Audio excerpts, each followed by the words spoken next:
Chenro mar higni 5 mabende ne geto chiwo sir ne joma mine matindo kod tego chike megi motenore kod weche mag nyodo maong'ere kaka Sexual Reproductive Health and Rights e kaunti ma Siaya gikone to koro chope giko.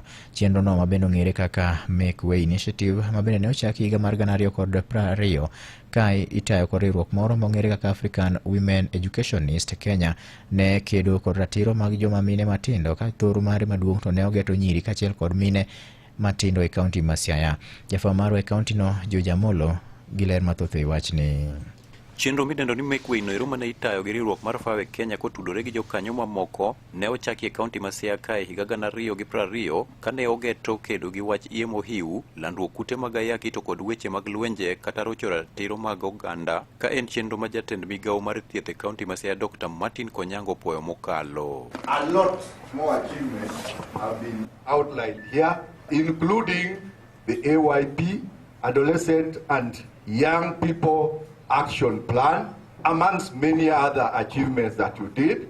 And I really want to take this opportunity to thank this consortium, particularly the Make Way project. And on our part, we want to assure you and promise that we are ready to continue working and to think of sustainability. Weche ma otel gi coordinator mochung'ne weche mag nyodo e kaunti ma Siaya Pamela Josephine mawacho ni chenro no osekelo lokruok. Ber mwaseneno implementation ma program wasebete gi Make Way kuom higni 5 mokalo en ni koro joma rowere nyalo biro e facility mondo gipenj penjo to be ginyalo kawo services mantie within our facilities. Kendo ber mwaseneno osemedo jiwo the multi-sectoral collaboration. Through ma waseneno ka ji biro kana achiel to have the dialogues. Ji mondo wuo wang'eni shida ni kanye to wanyalo tatua shida no iyo mane. Magi giwacho kwa jotend kanise kod riwruoge mag dinde kotelnegi gi Sheikh Musa Mbuya kod Evans Nyesi bende lero moko kuom okenge mane gigoyo mabiro konyo e neno ni ber manyocha chenro no kelo kolal.